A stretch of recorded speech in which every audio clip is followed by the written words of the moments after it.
do you want that to happen? Balance purposes. Okay. I don't really know anything else. Okay, so, we want it for sure for balance purposes, but if you think about it and you're showing in the hunters, what's the benefit of landing the correct lead on course versus her landing incorrectly? Well, you get deductions from landing incorrectly. Right, so horses in the hunting range are going to score higher points, if they're landing the lead in between the fences and maintaining that lead all the way out versus a horse that's swapping out, right? So there's a number of reasons why horses sometimes don't land the correct lead. So what do you think some of those reasons might be? Rider imbalances. So rider imbalance is one, yeah. So if the rider is crooked, then it's pretty difficult to then ask the horse to canter straight and land the lead after a fence, okay? Straightness. So straightness, right? If the horse has been balanced from one side to another, then that can prohibit the horse from landing the correct lead.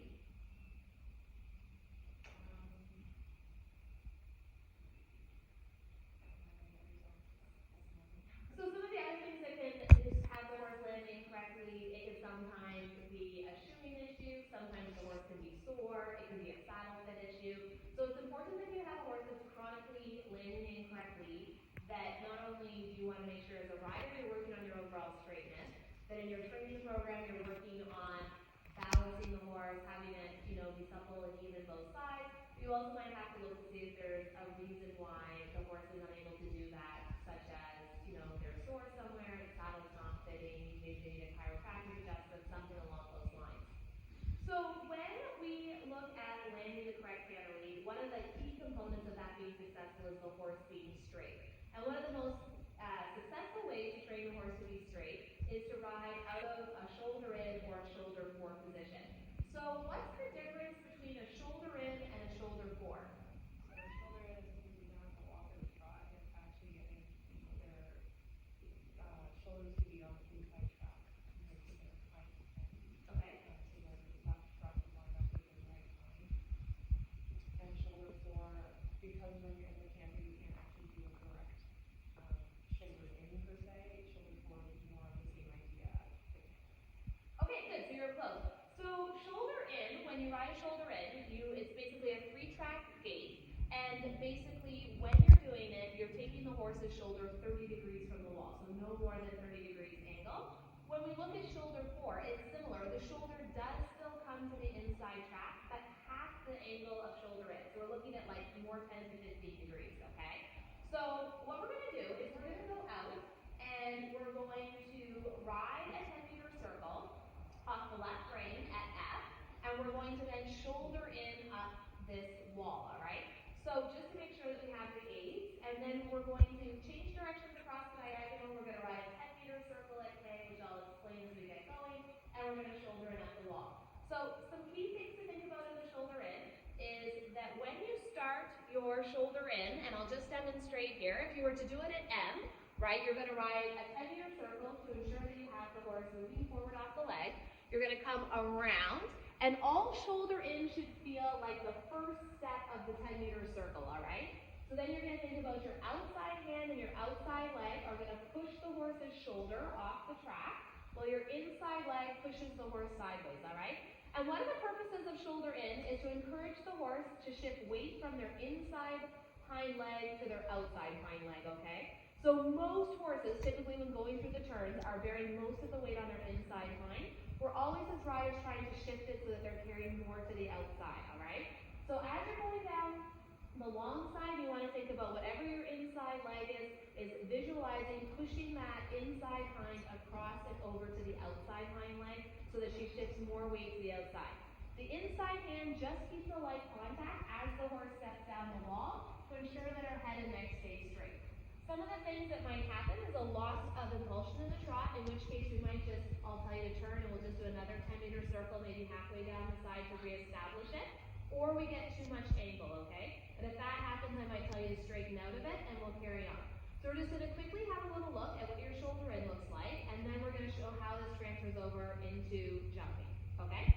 Okay, so when you're ready, let's just pick up some contact there. We're going to do this at trot, and we're going to do it in sitting trot. So you can post trot all the way around to the letter F, and then when you get to F, we're going to go into the sitting trot, ride that 10-meter circle, and we're just going to shoulder in down that long side.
carry on. Alright, so now we're gonna go around the ring and posted trot. We're gonna try that one more time.